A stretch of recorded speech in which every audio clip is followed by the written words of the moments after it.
Today we'll be making this looping animation inside of Blender. Let's begin with an empty scene. First add a plane and scale it by 8 in the y-axis. Then add a circle. Rotate it by 90 degrees on the x-axis and scale it a little bit bigger than the plane. Then by holding Ctrl move the circle to the edge of the plane. Then right-click on the circle and convert it to a curve. After that go to the bevel option and adjust the depth slider. Duplicate the ring and move it 1 unit to the back. After that you can press Shift+R to repeat the action again and again until you reach the edge of the plane.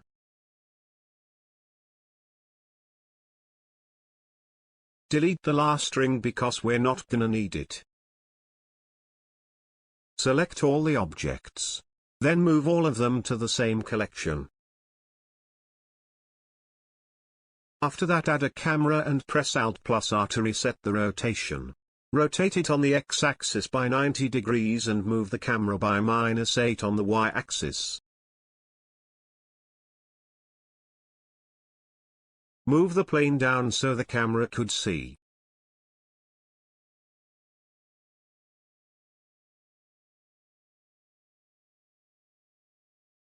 Add a collection instance of the rings and the plane and move it behind the first plane.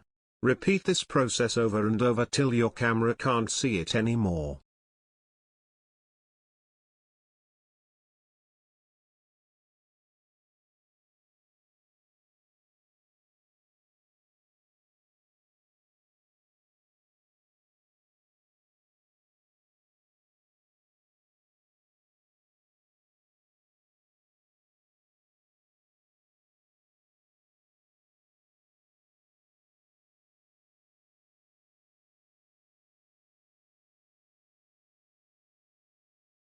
Select the camera and open the timeline. Set the frames to be 120 frames. Press I to add a location keyframe.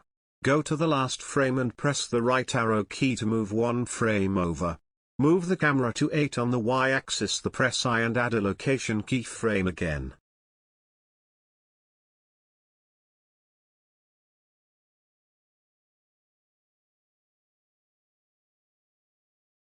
As you can see, the animation speeds up the slows down at the end. In order to fix that, select the camera again and go to the timeline.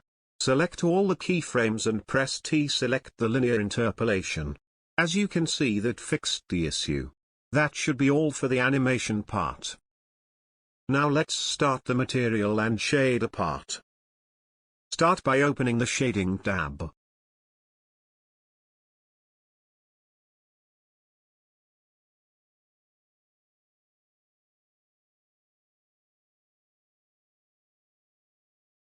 This is the shader I used for the rings. Connect a color ramp to the emission node. Then connect the gradient texture node to the color ramp. Choose 2 colors for the color ramp. Select the gradient node and press Ctrl+T if you have enabled the Node Wrangler add-on. Connect the object to the mapping node. Then add 0.66 on x-axis on the mapping node and rotate it 90 degrees at the z-axis. That is all for the rings. You can adjust the emission strength to your liking. If you want to see the glow, don't forget to enable bloom, screen space, reflection and motion blur in the render settings. For the floor, just use the default principle BSDF with the color completely black and the metallic all the way up. Make the roughness 0.233 to make it look good.